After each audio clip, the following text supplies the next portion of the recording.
Hello.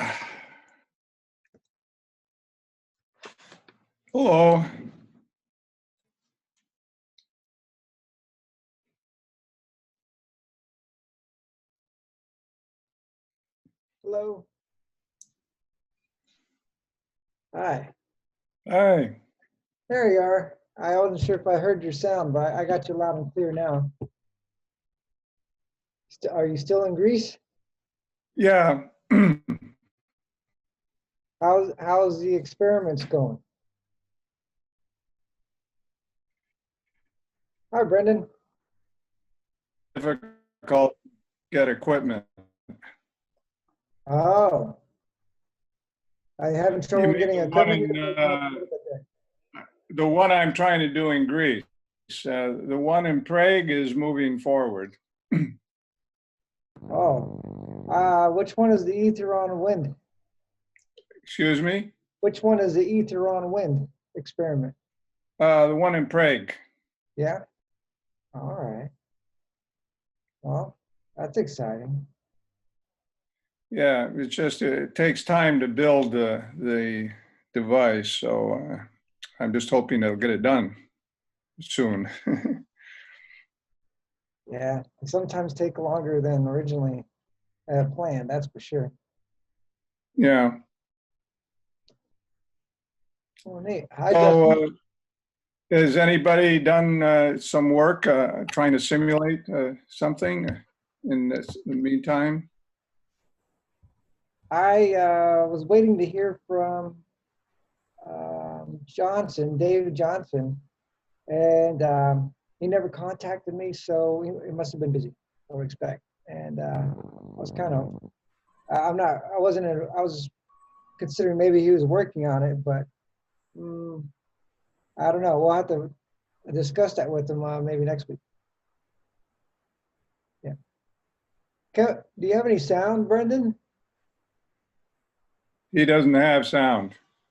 I didn't Here? have any either in the beginning.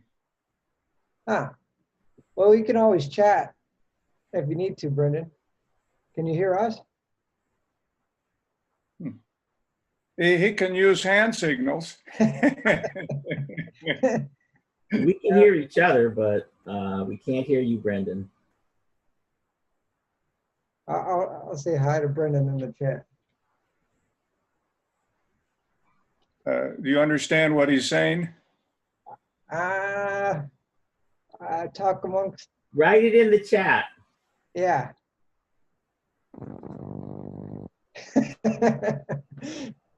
You never know. We might come to some great discoveries this way.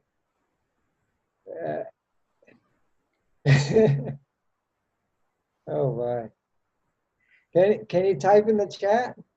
Let me see if I go directly to Brendan.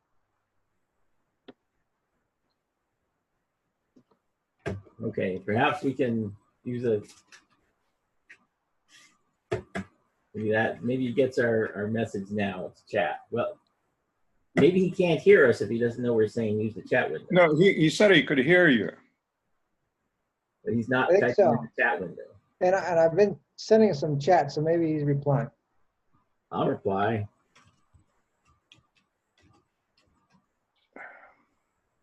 So in response, Paul, I haven't done any simulations. I haven't done any of the computer stuff. I've been working on devices that put out that work with the vortices. That actually, because you can get using materials, like a crystal. A crystal, when it's built, it actually has a spiral structure that's when it's forming, and that basically spins the ether more, where you get a field from crystals. Materials and shapes also do the same thing. That's why you see the same thing in pyramids, particularly pyramids that have some crystal structure in them, but made out of granite, that type of thing. Ah. Hello. Ah, there he is. We were just wondering where you were. Yeah, I sent you a message and said I wouldn't participate today, but I have time. I have a little time. Good to see you, David. Did you do anything with the simulation in the last week?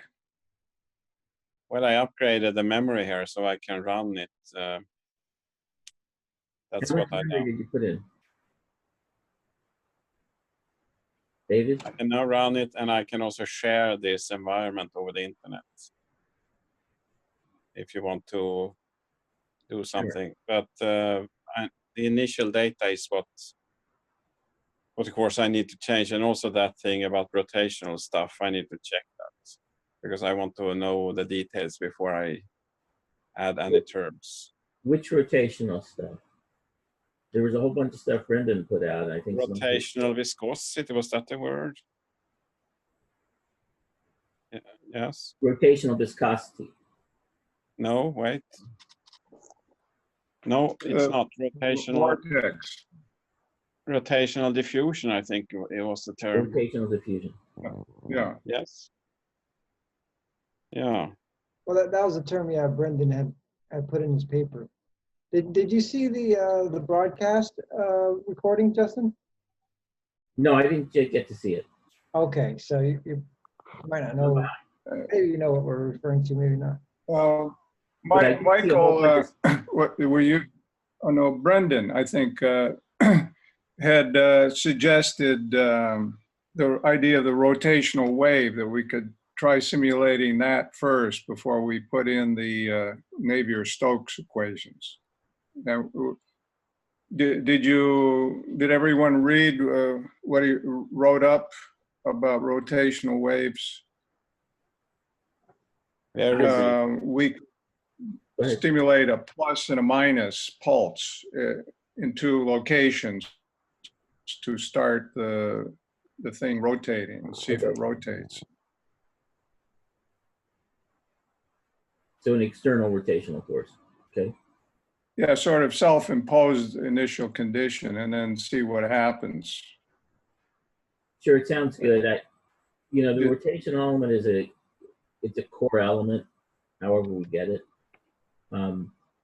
Now, which environment are we talking about? We're talking about the equations that Pulver worked on, or are we talking about the open foam to do that in? Let's see. Or both. Brendan, let's see. Looking at what you wrote here.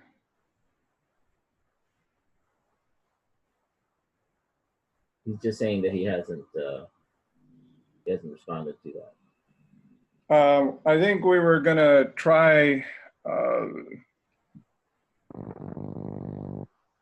working with what Matt had done, probably in Mathematica. He didn't say in here what program he would use. I checked a little on the JavaScript version, since it's a bit easier to run and doesn't require a license. Well, use what David. I agree with David that it makes sense to use the C++ version. Which version was that, Justin? Oh, I didn't hear. David mentioned a version that didn't require a license. Mathematica requires a license. Yeah, the JavaScript version is free, but it's not written in a very intelligible way. It seems to be very much code there, so I haven't easily been able to understand that code. You talking about the C++ version, or no, JavaScript, the one which is put on the web page. The web, yes. Starburst. The reason why I sort of pointed to the C++ because it's should be faster from a performance perspective than the JavaScript one. No, because the JavaScript is one-dimensional and the C++ is 2 or 3. Okay, I haven't done performance tests on the two. I haven't done performance tests on the two. No, but what I mean is you just run on one dimension in JavaScript. And that's why it's faster. If we work with symmetrical. Oh, okay, we're doing the symmetrical, but to get rotation, you need 2 dimensions, right? Rotation, that might make things more complex, but it's still centrally symmetric, so it should be possible to make a one-dimensional simulation.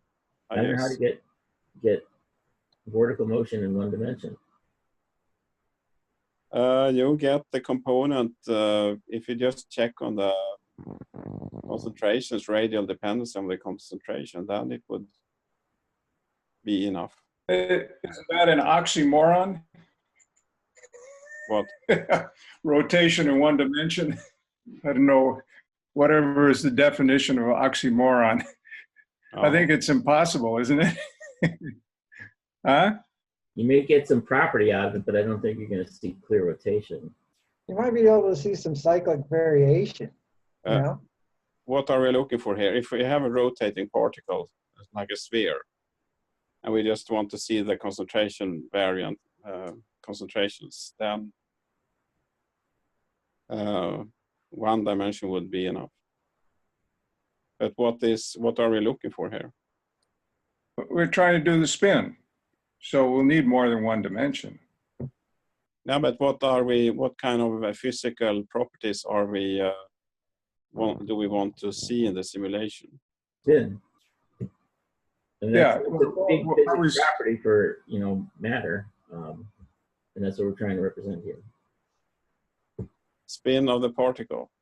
Yeah, some type of vortical behavior. And you know, I get your point that there might be features of vortical behavior in one dimension, you know, some type of cycle in the wave. But it, you know, we really, you know, 2 dimensions makes kind of sense for the rotation. Or do we need 3 dimensions then if we're getting? You can see rotation in 2, preferably 3, but you know, if we're starting, we're trying to make a simple experiment. Just, you know, while we're trying to work out our understanding of open foam, you know, run a simple experiment with some rotation in it, some way of creating rotation.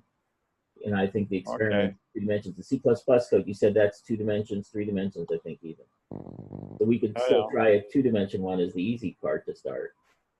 By the way, Brendan did chat into the chat room that he was suggested using Mathematica first before the C++ ETD stepper. So I don't know if anybody saw that. I just thought. Yeah, did I don't know who has a mic. we all saw this, right? Excuse me? Isn't Mathematica also one dimension? This is what Brett brought up. I haven't read through it yet. I read some of the other ones, but I haven't gotten to this one yet. So now, what our discussion last week, I thought we were going to be trying out Mathematica, but that software you're referring to, David, I mean, I went to that web page on Starburst, and I never happened to see any code, so I'm not sure where you access the code for that. No, you can take the source code. Everything on the web with JavaScript, you have the source code in the browser. In the browser, you just scrape it out of the browser. But it seems to have been composed by some. It doesn't seem to have been written by a human, that source code. It seems to be automatically generated, so it was not easy to read. Maybe we can ask Matt Palmer to put it on GitHub instead. But there's only 1 dimension in that. But the C++ code, which he has shared, I think at the GitHub location, that's 2 or 3 dimensions. You can do all 3 dimensions, I thought, in C++ code. How many We dimensions? should probably put all 3 dimensions up, since there might be some variability in, or at least maybe we can assume it to be symmetrical. What do you call it? Who has a license of Mathematica? Actual symmetry. I do. I have the basic version, Anyone but else?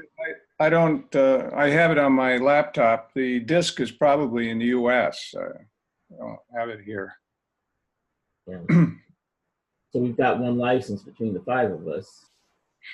What about you, David? I thought you might have had a Mathematica. Pro version or whatever. I mean, if I only upload the program, I've run it before, but I only have the temporary license. could I share it with somebody, like just my program, to email it to somebody to use? Absolutely, you can loan it. Is it just the 1 file, the one in the application folder? It doesn't need anything else, just that at one, right? So I could put it like, I mean, it's pretty big. It's like 3 gigabytes or something, 4 gigabytes. So I suppose I could put it in Dropbox, do it that way. Yeah, that would make sense. You can put in Dropbox and one person use it at a time. But typically the licensed server tools, you know, when you try and log in, it goes and checks. So it'd be one person. And I think you'd have to share a key or something. So who would like to use it? So who should I be sending it to? Is somebody going to be running this, or everyone will be running? Somebody said they thought we were going to do it in Mathematica. Was that Michael? Was that you? Did you run that? Isn't it? I thought that's what you had mentioned last week, David. And then Brendan, he just chatted that he thinks Mathematica is one. Well, he's asking sort of, is it 1, 2, or 3D? So I'm guessing it'd be all dimensions. When I saw the code when I ran it, I think it was only 2D when I ran it, but that was some years ago, so I don't know what it is now. Okay, well, who has that? I forgot where I got it from. I thought it was, you have to check back in my records. But I think there is a link for the C++ code. Looks like the Java you can scrape. The Mathematica, I probably have something somewhere in my files because I know I ran it. Probably have a Mathematica file. Yeah, if you ran it before. If I got it from originally, there might be an update there. Yeah, it's just that Matt left off with the C++ version. That was the last thing that he did. So it may make, and I think somebody mentioned there were 3 dimensions in that. So it may make sense to pick up from where he left off, because you know, I think that the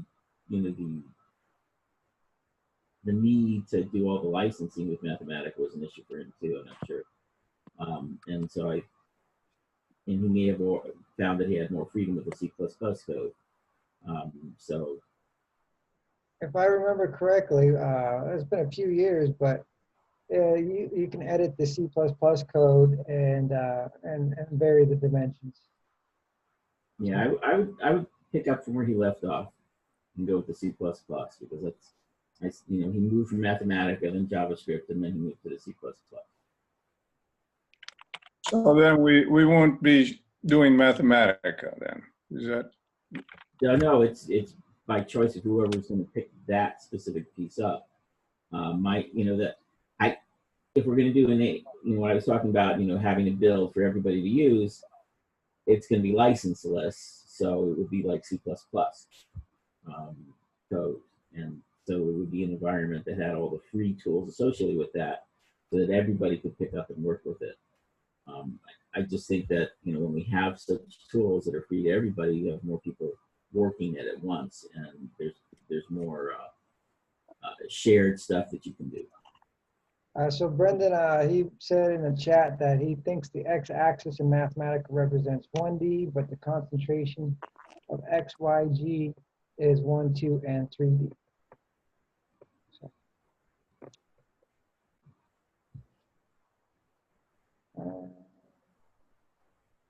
I don't know why I'm not seeing these messages come up in my chat. yeah, actually, you know, Brendan, if you can hear me, if you want to send these text messages to all the group members, you want to choose all in the chat, but because I think right now you're sending them just to me privately. Yeah, it's I don't see anything you're saying. Yeah. Yeah, there's an everyone setting.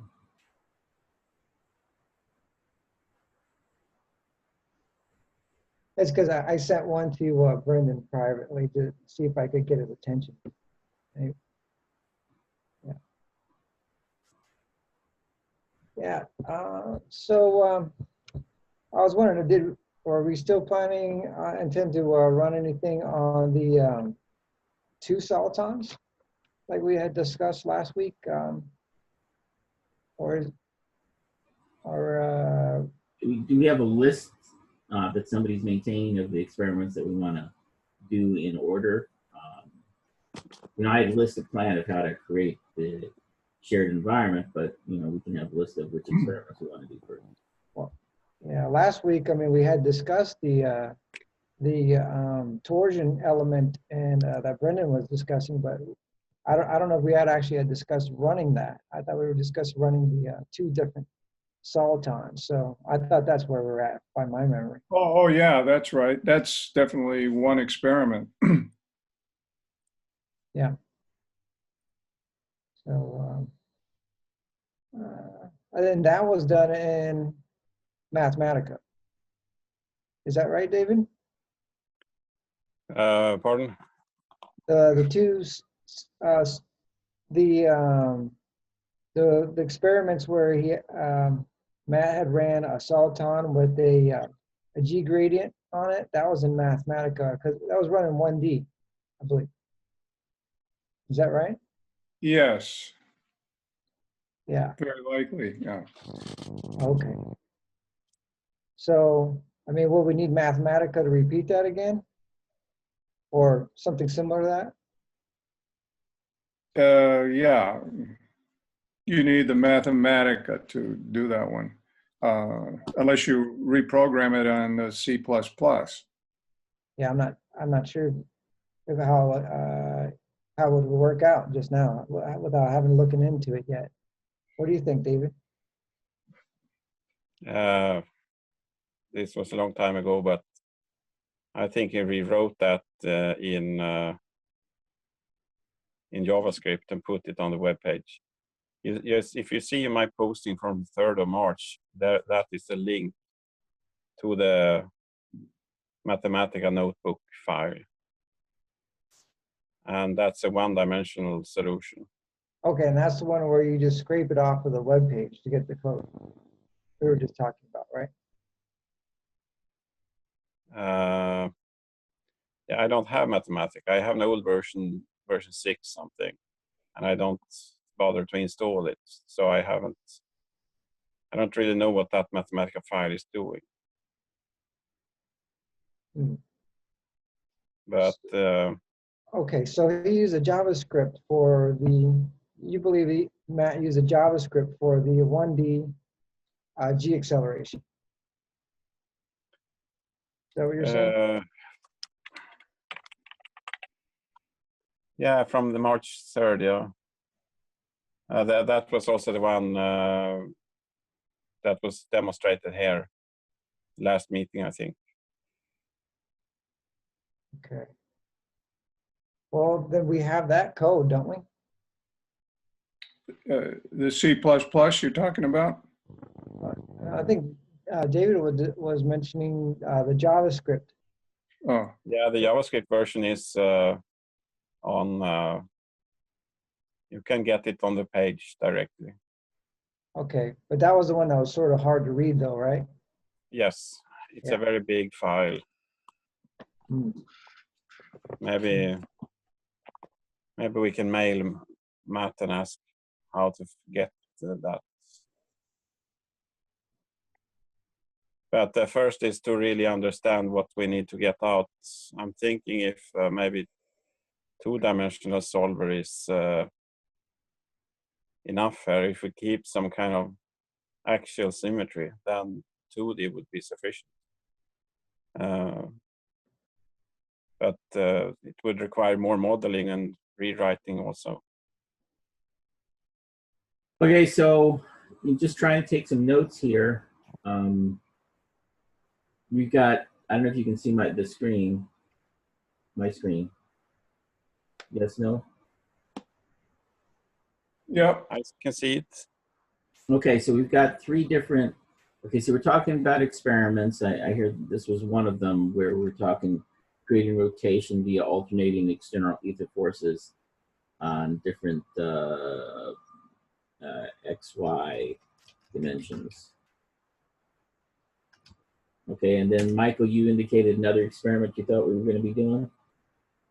Right. It was I proposed it last week, and it was essentially 2 solitons separated from each other, And did you see the email I mailed out with some suggested? I saw a lot of really interesting stuff going back and forth, but I didn't have a chance to get into it in detail. I was really excited to see all that neat stuff. Right. That's okay. But I had sent out an email and with some parameters. Do you see that, David? No, I have been too busy to check those mails. Okay. Well, last week we had a discussion of maybe, you would need some starting parameters. So I came up with something, as a starting point. It was an email. If you need, I can re-forward it. I'll look in our records. I'm sure I have it. Okay. I know I saw stuff from lots of people. So describing it as two solitons separated in what way? Well, let me. I might need to forward that email to you, but I was thinking that, originally in the presentation last week, we considered that it may need some relative motion, but I was thinking, just to keep it simple, it's possible that if the two solitons were seated and at a distance from each other, but still in a proximity where they could interact, they might actually be able to interact with each other enough to where they induce a velocity themselves. And not rotation, just velocity. Well, it's possible that rotation might actually evolve from this. I was going to bring that up a little bit later, but it's possible that just the motion towards each other could evolve as they're being seated. And but the reason why I say that is just the simplest case is just two solitons being seated at a distance. Yeah, you talked about this. And then if nothing happens, then we could think about including a velocity term. So pretty simple, straightforward, relatively speaking. All right, so these are the experiments, and then looking to Mathematica. I don't know how you want to describe it. There's a license cost. Well, I'm not sure if we're gonna need to use Mathematica or not. I think. The question is, okay, so each one of these different options has different tools or different properties that would say why we would want to use it. In this example, we have the code. Open source, right? Free, can include, build, that share, cross group. I'm just putting features down, so we know what the advantage and disadvantage of doing it one way or another. So when we do evaluation, it becomes obvious why we're choosing one and which one we should choose. So the JavaScript, we don't,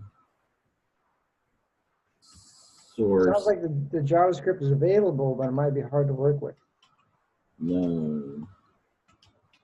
Yeah, we could as well use the C++ three-dimensional version to even if it's takes a while longer to run, we have that time.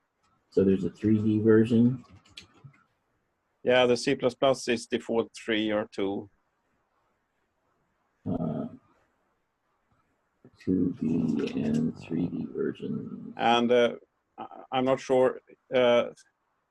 Matt did some algebraic operations on the equations in order to simplify things, and that might make it a little more difficult to add terms to it.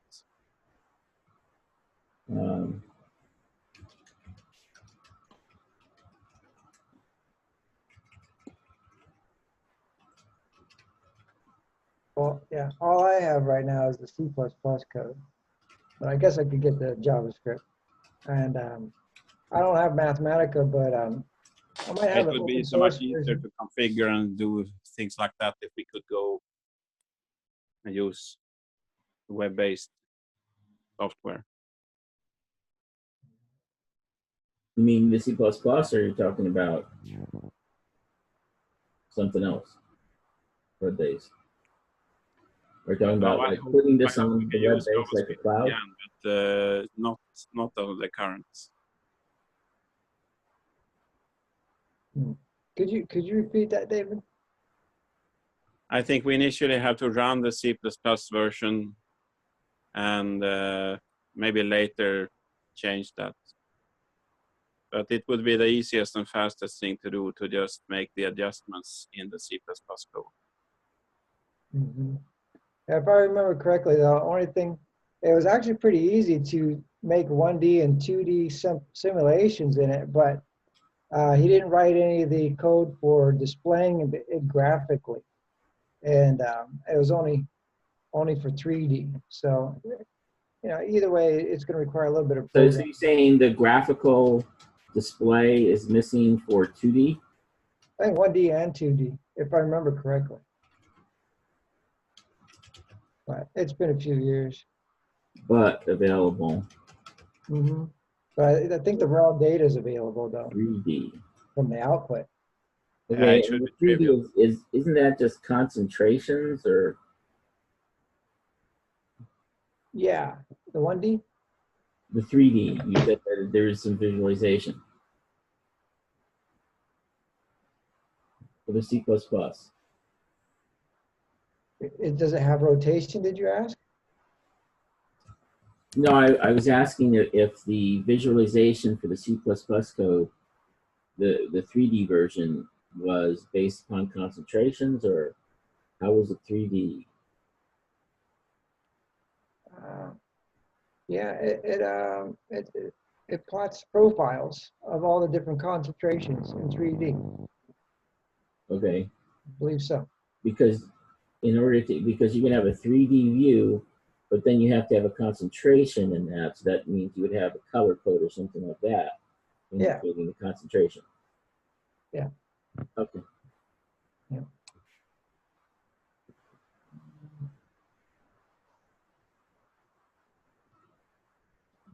Okay, so we described the C++ version.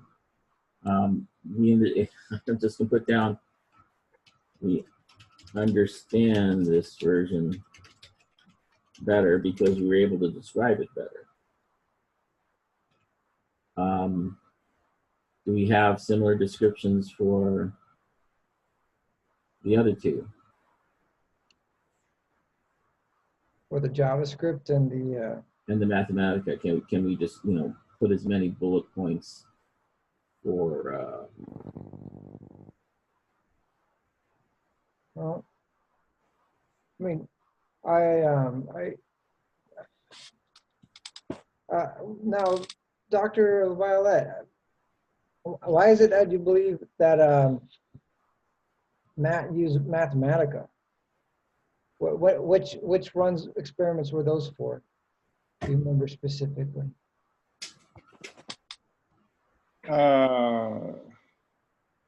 What did Matt do with Mathematica, you're asking? Yeah. I think he's trying to get understanding what was the motivation. I already mentioned my understanding, which is just an outsider because I was just watching which one is being used when. That he started with Mathematica, and then he found that it was constraining him and, you know, sharing, and that then he went to the JavaScript to share it on the web, and then he went to the C++ because he was able to do other types of computations he couldn't really do in the Mathematica. He felt constrained in the Mathematica. And I don't know if that's true or not, but that's what I got the feeling in watching things. Paul might have likely has a better understanding of why the different systems were used. Why was Mathematica used first in JavaScript? Most of what we did was in Mathematica. And then the simulator on Starburst website was the last thing he did. So anybody could do their own experiments, so to speak. But it's restricted. When you say the simulator, you're talking about the JavaScript one or the C++ one? It's only one, there's only one simulator on the Starburst Foundation page. You know the one I'm talking about?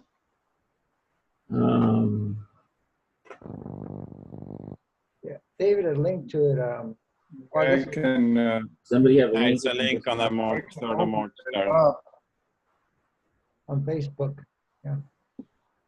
I can open it up and take a look. Just Let's paste see. it in the, because I put it in the notes, so if you could paste it in the chat. Let's see. Um,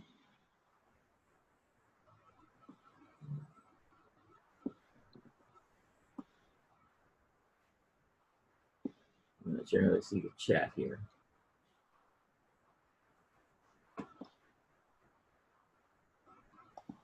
There, maybe. Yes. okay.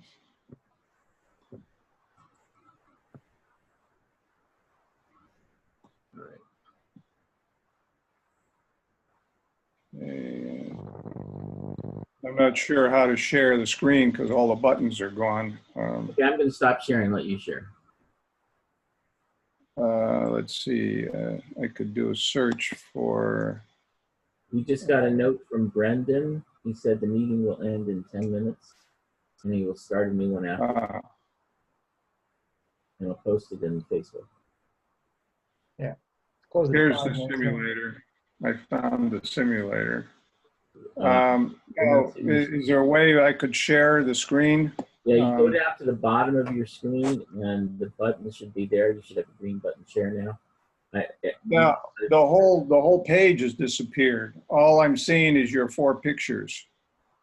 If you scroll your cursor very down to the bottom middle, and you're going to see some of those things pop up, and there should be like a share button there in green. No, that page is missing for me. Oh, okay. Well, that might be because you're sharing. I'd have to quit somehow from and come back in the conversation, I guess. Anybody else have an idea where he is? I don't know how to hang up. I notice sometimes, you know, there's like more than one Zoom page. You know, it might be on in a different tab. Let me see. Here's the page, the Zoom page. Maybe I just click on the page, huh? I'm not sure. Zoom gets me from time to time too. Well, I know. I'll just click on the link that you had given me. Let's see. Here it is. Okay. Oh yeah, Brendan says quit and then restart the share. If that's might be helpful.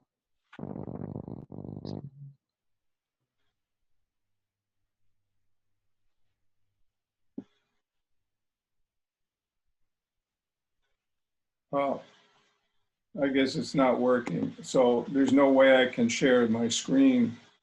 But if you go to the website, starburstfound.org, and put in the search engine Model G, the first thing that comes up is the simulator. Okay, yeah, that'll help.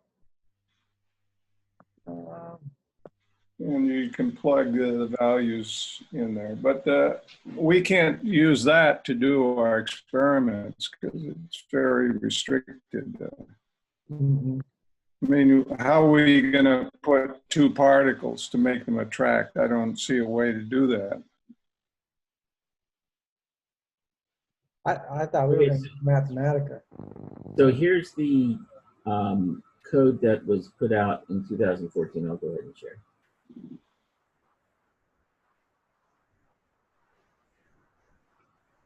There's some experiments described there in the simulation page. So this is the GitHub stepper code. I believe this is the C++. You know, you got the CPP, C++. And you know, he talks about 1, 2, 3 dimension space. So that the requirements are open source stuff. Plots, that's open source, UV, open source, all that stuff. I think it's Fast Fourier or whatever.